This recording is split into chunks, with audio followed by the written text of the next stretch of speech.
Now, you all know that right after I'm done, the Vice President is here, right?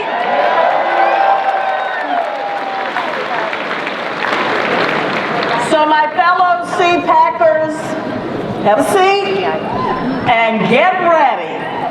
All right. So, for 40 years, the Heritage Foundation has produced a document called the Mandate for Leadership. It's a guideline for policy. Now, anyone who knows me knows how much I loved former President Reagan.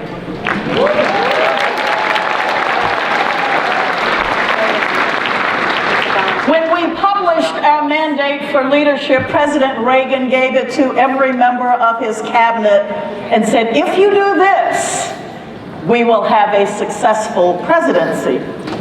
And President Reagan, as good as he was, accomplished about 49% of the Heritage Foundation mandate for leadership.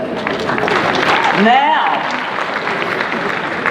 here comes Mr. Make America Great Again, Donald J. Trump. And he has, in his first term, embraced over 64% of the Heritage Foundation mandate.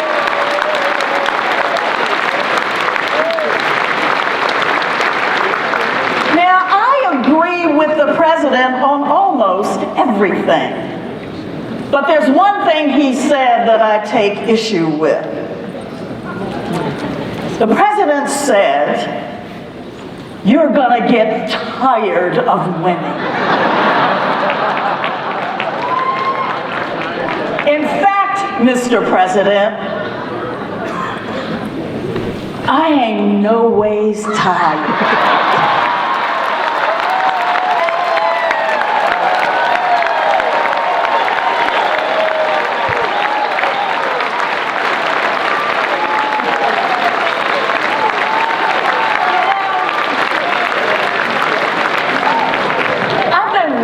On that.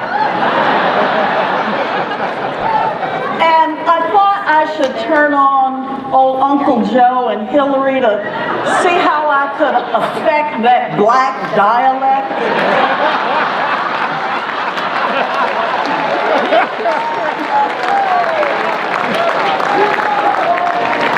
All right. But I'm not tired. I ain't no ways tired of winning. And I hope you aren't either.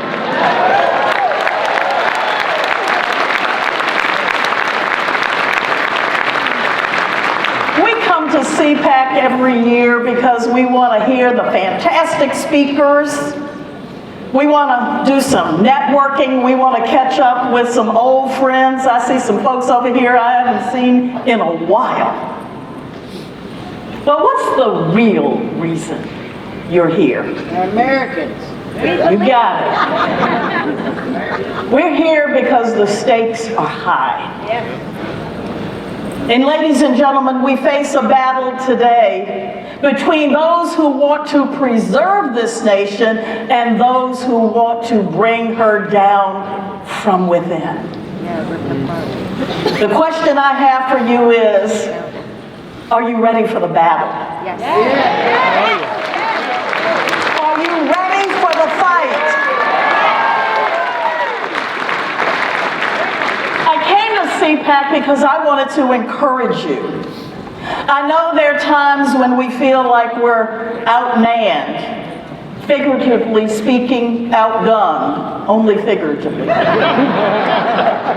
With so many people in the news media, in our education system, and the entertainment industry who are all working against us.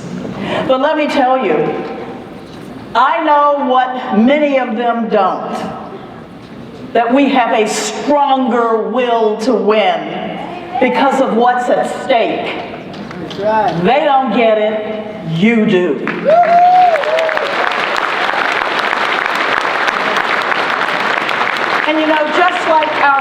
founders, we're willing to work for a cause that is greater than any one of us. That's right. We're at a pivotal time in history.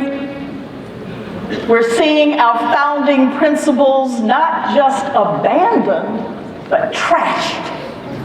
People are being told that free markets don't work, that free speech is too dangerous, and that we need to give up even more of our liberty and our income for an even bigger and more intrusive government. Our students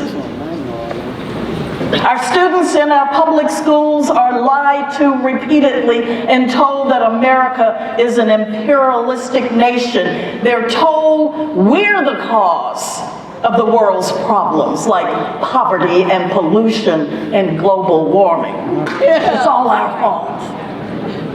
In fact, the far left despises so much about America that they're working to even rewrite American history.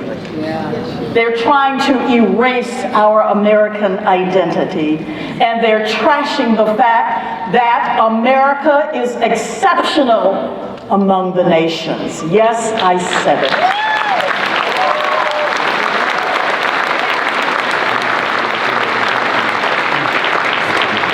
And while you and I work to call Americans to unite around the torch of liberty, they work to create subgroups and divisions among us with their identity politics. The policies of the statists have wrought destruction.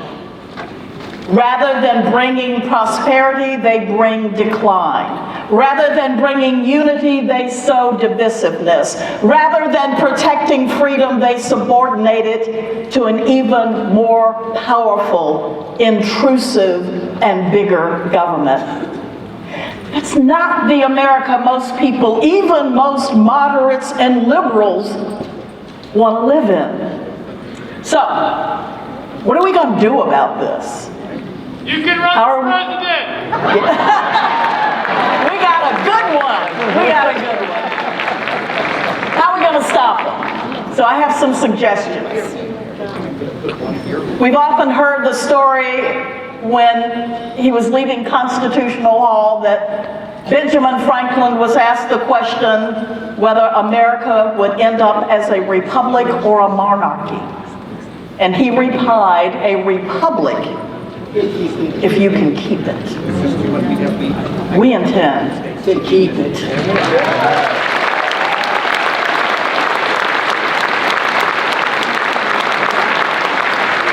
But when you leave CPAC, I want you to leave with these words ringing in your ears. The exact same character, determination, and sacrifice that were required to found this republic are now desperately needed to keep her. We have work to do. Our founders pledged their lives, their fortunes, their sacred honor for the cause of freedom. And ladies and gentlemen, every single CPACer here has to do the same.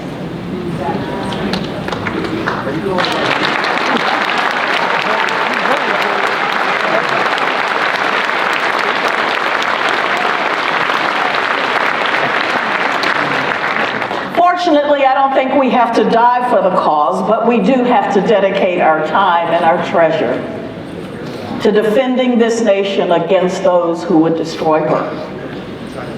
Now let me tell you what that means. That means calling and writing your elected officials about proposed legislation. It means visiting their offices and making your voices heard at town hall meetings. It means you don't get to leave here on a sugar high, go home and do nothing. It means you have to volunteer for candidates. It means You have to find candidates who will work for limited government, free market principles, and traditional American values and go to work for them. It means being willing to speak up and educate others about the issues that are so important. And they may only hear it from you because they won't get these messages through traditional sources. It means teaching our children about our history. Teaching them that American exceptionalism is real.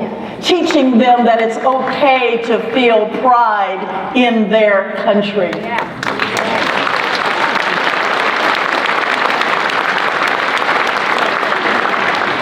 And one wouldn't think that you would have to say this to an audience like this, but I've seen the data and it's important to say.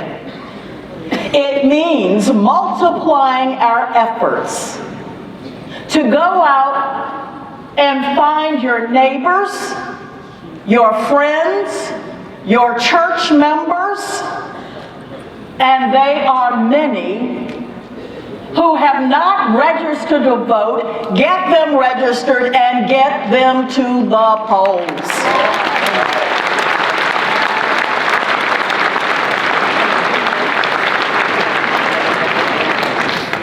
At the Heritage Foundation, we, like you, love this country. We bleed red, white, and blue. And we want to help you and your organization. If we can be helpful in any way, you can find us at heritage.org. Ladies and gentlemen, I hope you can tell I love this country.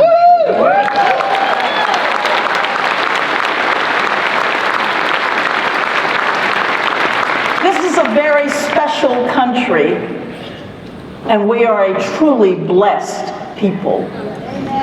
But right now, America needs our help to keep her special. One of my all-time favorite heroes is Harriet Tubman. And if you don't know her life story, look it up. Harriet risked her life to help slaves escape the South. And she told them to go true north for their freedom. But she also told them, if you turn around and go back, I might have to shoot you because you will put all of us at risk. That's right. That was one sassy woman. In other words, my friends, we need to stick together and stay the course. And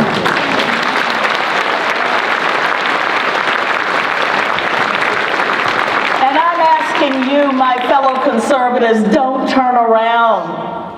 We need you. We need you to stay in the fight. We need you to leave CPAC energized. Take all the knowledge and wisdom that you can get. Take all the skills that you can get through the workshops.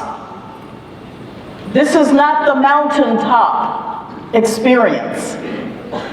Leave this place. Go home and go to work. This great country is working. Thank you so much.